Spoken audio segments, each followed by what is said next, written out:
What's up, Exeters? So today we're here in Petaluma, California. I, for one, have never heard of this town. So far, it seems like a nice little town. But that aside, we're here for one reason, and that's to do all things Cujo. You know, the rabid, nasty, terrifying Stephen King dog. Showing you filming locations. So you know what you gotta do? You gotta join us on this adventure.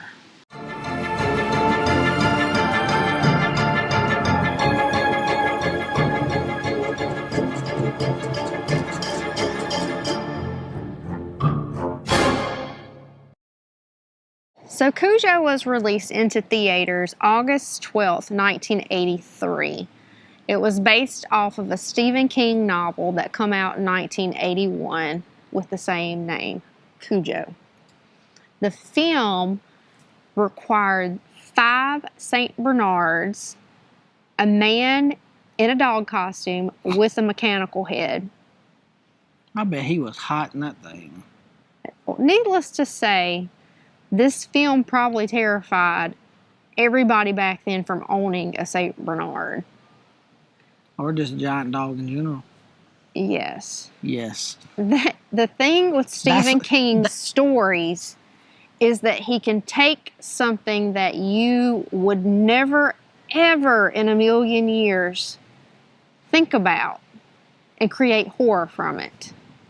Because the situations that he puts his characters in sometimes could very easily happen. And that's what makes them terrifying.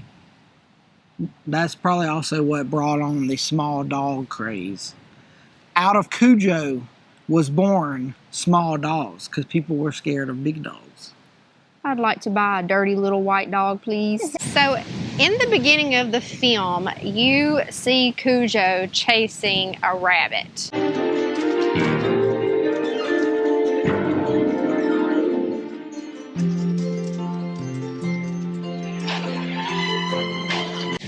Now, he's unsuccessful with catching the rabbit, but it leads him to a hole in the ground where he sticks his big head into.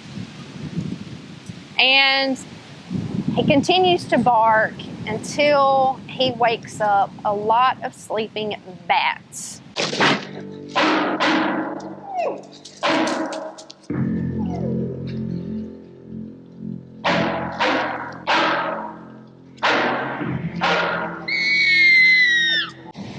And one of them latches onto the snout of the dog and takes a big hunk out of it.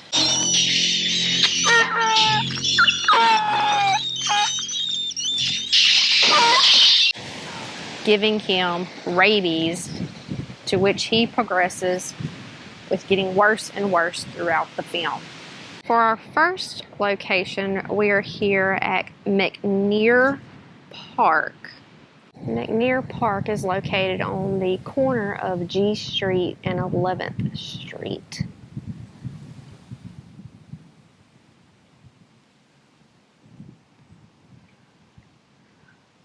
Quiet little family park. I even have a community chess board here on the corner that you play with. So with this shot, we're here at this tennis court at McNear Park, and Steve and Vic are playing tennis, obviously, because they didn't have pickleball back then. So the camera's kind of here. The camera's on Vic. He's getting ready to serve. Now, this is about the right angle, given our camera. Now, this tree is a little overgrown, but over behind Vic, we can see this house. And this is hard to do with AJ shooting. Here, this window is the exact same. Now, it's been repainted because in the movie I think it's white with like some red on it, but we know this is the right one because it looks like it has 2 legs with a little smaller window down up under it. So it's the exact same house. It's just been updated and, you know, new fresh coat of paint. If you're wondering why the camera is shifting, it's because AJ is following a squirrel going down the power line and into a tree. So she's moving the camera. The whole time you're talking, Karen's going, but she's going. Stop getting distracted. It's game. We get that shot. Steve serves. I guess he got things. So we see them walk. Now you don't actually see Vic go around the net, but I know there's no net between them because they come around and he's like, oh, good game, yeah, you know, and they shake hands, and over behind them you can see this wall. They start walking, you can see this wall with cars all parked kind of facing this way. They're gonna walk this way, and he's like, yeah, what was it, like 6-love, 6-1, Steve says. And Vic's like, yeah. So they kind of walk. They get between the two tennis courts, and there's a table sitting here, like a wooden picnic bench. Right about here, because this light pole is in the shot. The camera would have been over here. Camera would have been over here. Facing, ooh, it's got windy. Facing this way. Steve turns around, sits down on the table, like up on top. And Vic's like, oh, you're not getting tired of this, are you? And Steve's like, what, get my rear end handed to me every day? No, I'm having fun. That's your scene. What was the score? 6-love, 6-1? Yeah. You're not getting tired of this, are you? What, are you kidding me? Getting my ass handed to me every week? No, I love it. I'm a masochist. Well, whatever turns you on. Yeah. So even though they removed the picnic benches from the tennis court, they have some placed outside here now where you can come get some rest after your games. So we have now traveled about 19 miles from Petaluma, California to Glen Ellen, California. And in this scene is where Vic is coming to try to get his car repaired. So if we pan around, Vic would have been coming down this road here. Stop sign's still here. The house in the street is still here. It just has a fence in front of it, but the same house. So Vic is gonna run this stop sign, curve right over here, and go and pull apart and go into Marshall's body shop. Still the same body shop, same name, even still has the phone number and everything up there. We'll get a closer shot on that though.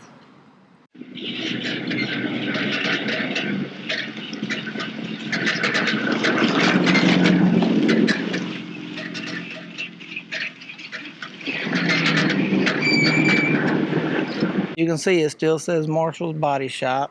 Now, before it didn't look like this, it just had Marshall's Body Shop, and then it said Body Shop here, and it still has the phone number on it. So Vic would have pulled right into this bay here, or he would have pulled somewhere right here, stopped, walked into this bay where Harry's underneath the car. Hi. Excuse me. Listen, I have a problem with my front wheel. I wonder if you can take a look at it. So he's like, hey, I got a problem with my car, the front tire. He's like, I need you to take a look at it. And Harry's underneath the car, and he goes, park it next to the Datsun and leave the keys. And Vic's like, well, I was kind of wanting to wait for it. Harry then rolls out from under the car and goes, you're kidding. Park it next to the Datsun. Leave the keys in it. Well, I was kind of hoping I could wait for it today.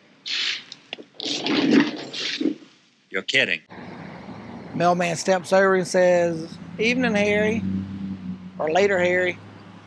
Harry rolls back under the car, completely ignores Vic. So Vic's walking back out, and the mailman's like, Joe Camber would do it for you. And he's like, excuse me? He's like, Joe Camber would do it for you. He's like, does a real good job and won't rob you blind. Tells him how to get there. So Vic gets back in his car and proceeds to drive out to Joe's place to get his car fixed. See you later, Harry.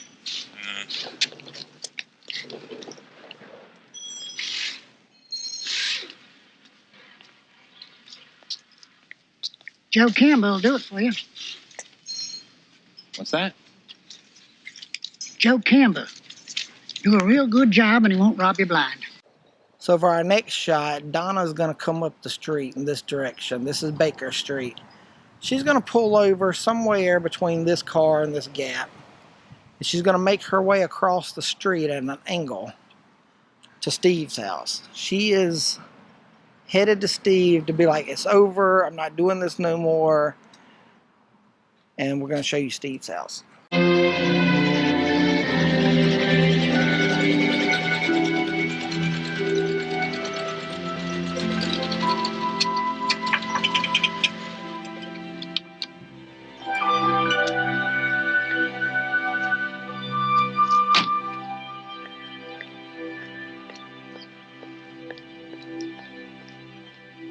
So a lot of places that you look up will tell you Steve's house is this one, 637 Baker Street. They are wrong. It is actually 635 right here, 635 Baker Street. This is Steve's house. This is not. So if you look it up, it says 635. bruh. So this one tells you the wrong address and then tries to blame it on the internet. So this is Steve's house. Now we know this is Steve's house because of and it looks like somebody's home and lives here, but because of the staircase he comes down, and because of when he comes out the door to chase after Donna, you can see the pole. You can see this pole, you can see this pole and this pole as he comes down, chases across the street to Donna.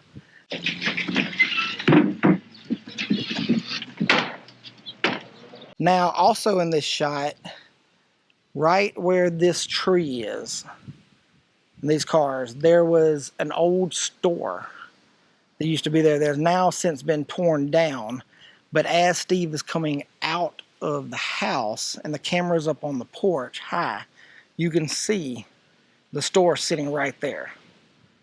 And even in the shot back then when they made this movie, it already looked old and run down, like it had been there for like several decades.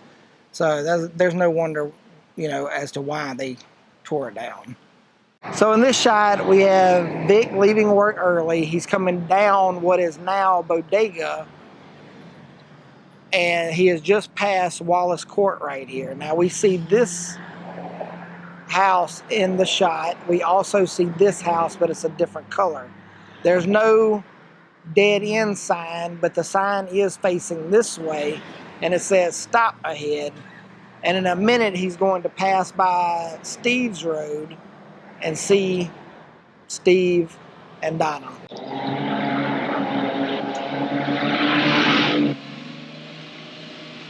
So also in the same shot of Vic coming down what is now Bodega, we also have this fire hydrant in the shot. So this is the road that Steve lives on, and as Vic is going down Bodega, he's gonna look to the right, and right about where between where this car is and this gap, he's gonna see Donna's car, and he's gonna see Donna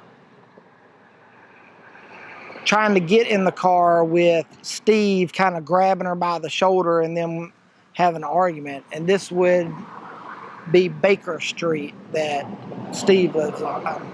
So the corner of Baker and Bodega Avenue. And he's going to kind of go on down this way, and we'll show you where he's actually going to turn around at.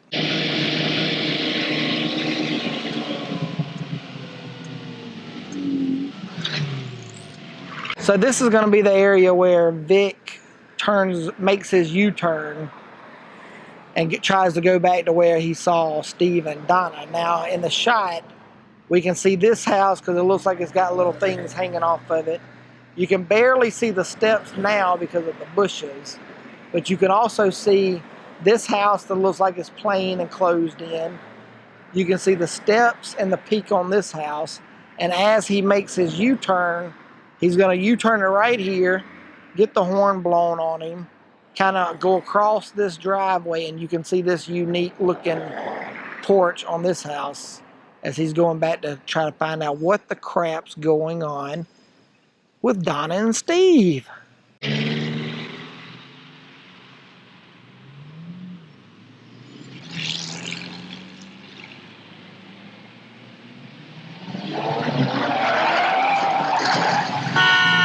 So Vic, after he made the U-turn, would have made a left here on Baker.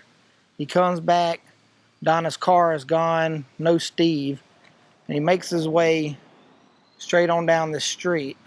Now what's prominent in this shot is the top of that church. Right there, you can clearly see it as Vic continues to make his way slowly down the street, probably thinking to himself, what the crap have I just witnessed?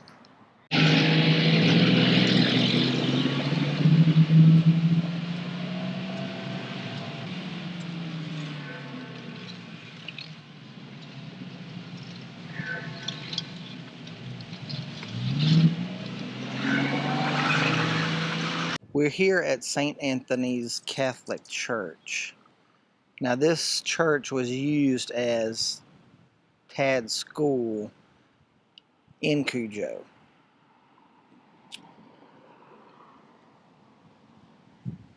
So here's the church slash Cujo school, and we hear the doorbell. No, we hear the doorbell. Jeez, we hear the school bell ring for school to get out. These doors are going to open. Now back then, it was a different door, older door. You can tell they're new. It's got some nice stained glass in it.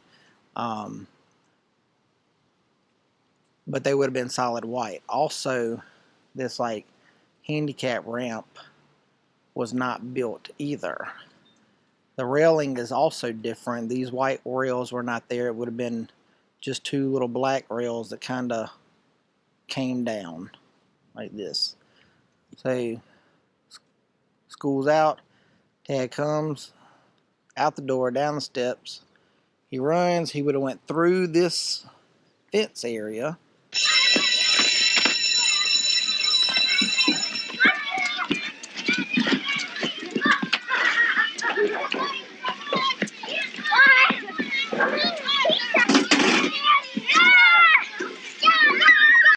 And Donna, his mom, would have been parked probably right around where Renee's at, because he's going to come and get in the car. Because when he's in the car and the camera's like this and his mom's talking to him,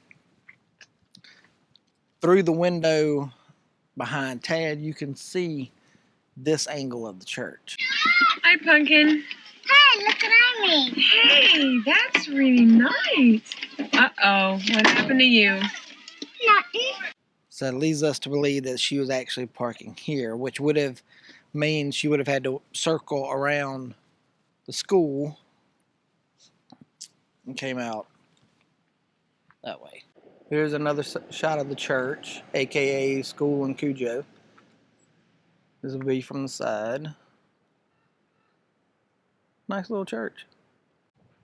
It's also a nice view from the church. You got the Pacific Ocean out there. If you pan around this way, got some good tree lines. If you step around over here, got a little cemetery on the hill overlooking some nice trees. In this shot, this is the one after Donna has picked up Tad from school. They're leaving, they're going home. So she would have came right down this road, made a left where you see this car at here.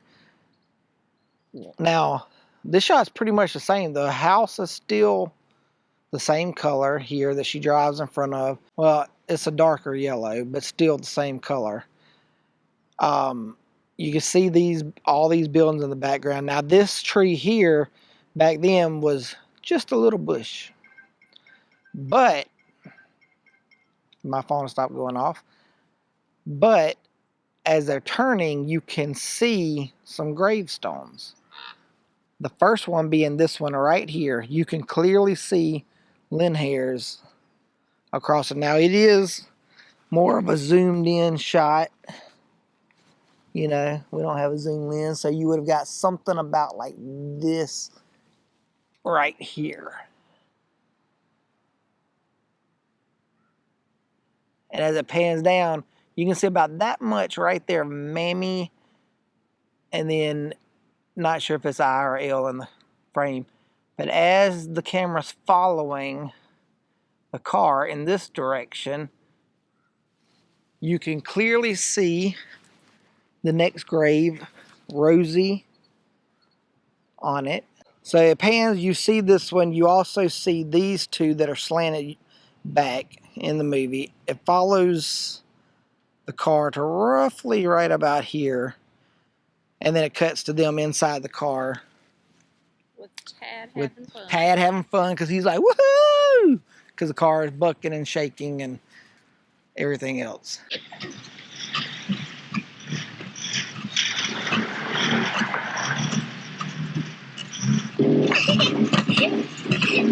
You like this, huh?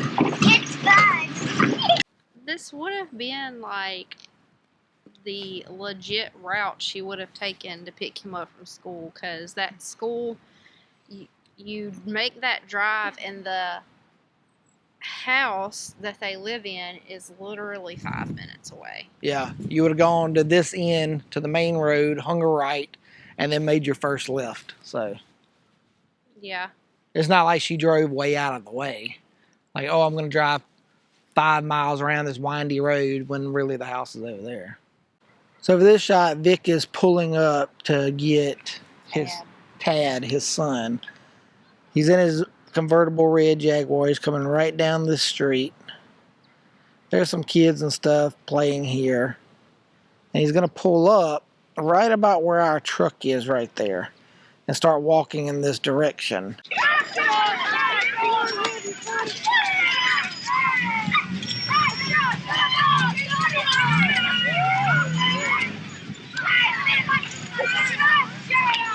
Now, behind me is the new playground, and I'm not going to get close because there's kids, and you know how kids and filming is. But the playground should have been roughly in this area where these trees and this building is, because this playground is very new. There's also swings in the movie that are no longer here.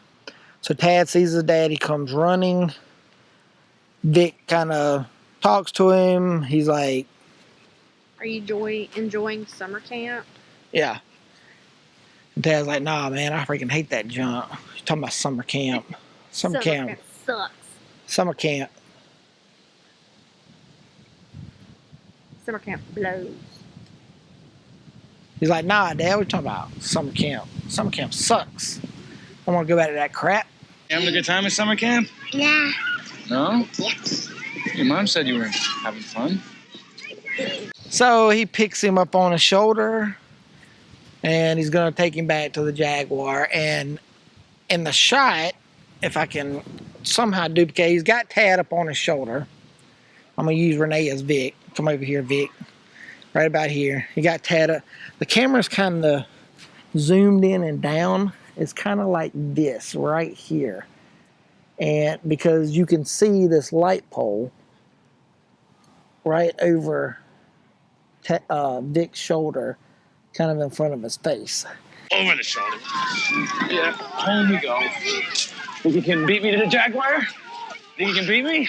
So they walk on up, somewhere up here, and he puts him down. He's like, race you to the Jaguar. Bet you can't beat me to the Jaguar, which is parked roughly in front of this yellow house. It still has the same bricks, but we'll get closer, along with this gray house, right about where our truck is. But in the shot, again, can't line it up great with this camera, but in the shot, this tree's not here. This is supposed to be a pine tree. this little one. But there's a pole here.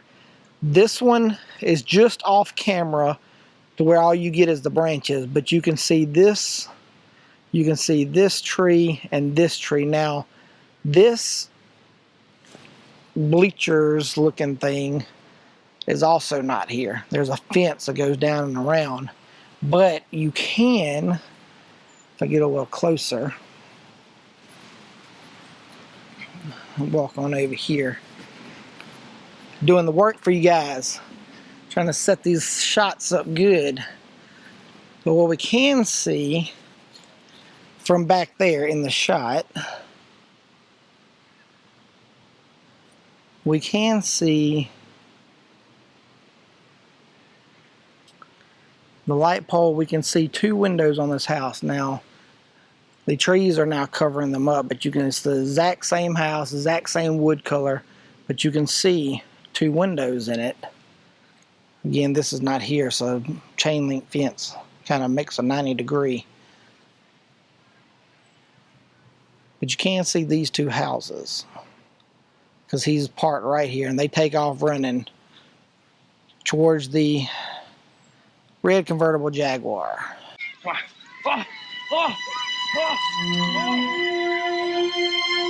So as Vic is slowing down to park to go get Tad, we see this same house, no bush, get a good shot. But the main thing is he parks in front of this yellow house. And this yellow house is key to the scene and where he parks and where he's at. What we have here is this yellow house, the red Jaguar sitting in front of it. It's still got the exact same brick steps. It's still the exact same color. Has not really changed at all. Still enclosed in with the screen porch. But this is the house from the shot. This one next to it.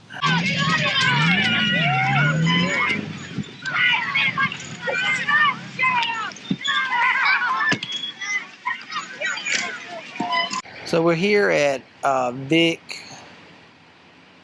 and his family's house. Now, the exterior was actually used more around the side because they wanted the ocean in the background. All of the interior was not filmed here. It was actually filmed at a house in Santa Rosa, but they liked the way the outside of that house looked, but they wanted that house in the shot that you see in the movie with the background with the mountain and the ocean. So they built the facade around this house to look like the one in Santa Rosa on the outside, and they shot all exterior shots here at this house.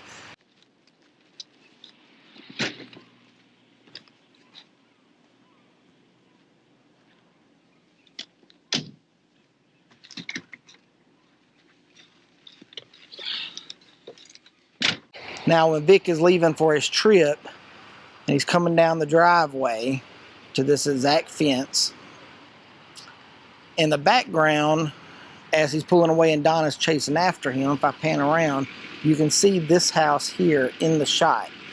Still looks the exact same. Not much has really changed to it. Got the side piece coming out, windows, everything. But this, you can clear as day see this house as he's pulling down the driveway. Stay there.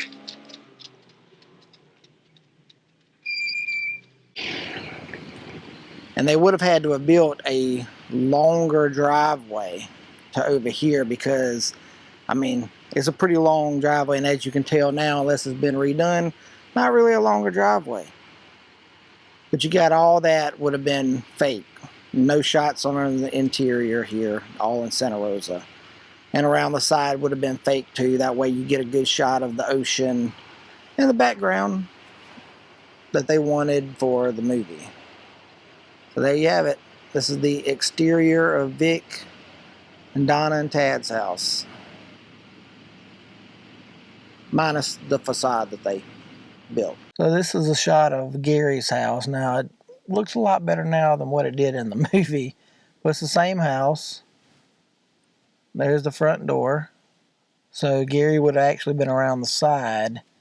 First got attacked over here by Cujo, and he said, come on, I don't give a crap.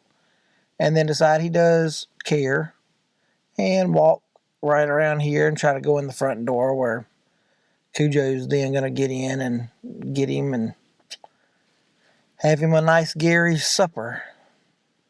Poor Gary. You should have just ran, Gary. Should have just ran.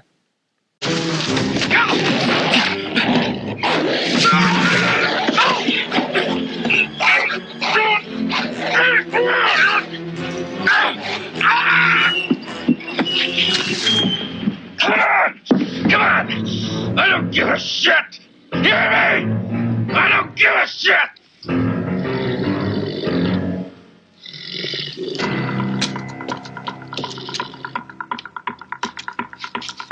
You are dead, you stupid.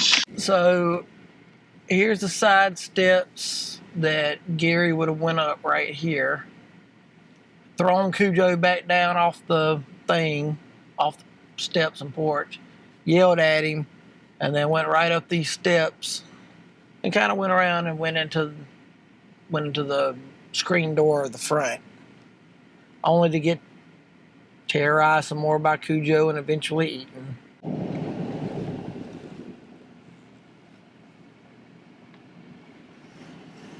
Nice area.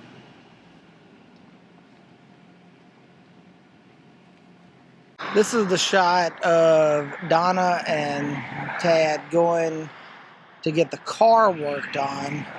Now they would have came up Adobe Road, or Old Adobe Road, made a right here on Lynchfield, right here on Lynch Road, and right about here is where the shot is. You can see the stop sign. You can see their car heading down here to get that old beat up yellow car fixed, because it's having all kinds of problems. Alternators, who knows what else. But that's it. This is the shot. About right here. Camera would have been zoomed in just a little bit more, kind of up higher, but essentially this is the shot, and you would see the car roughly right here.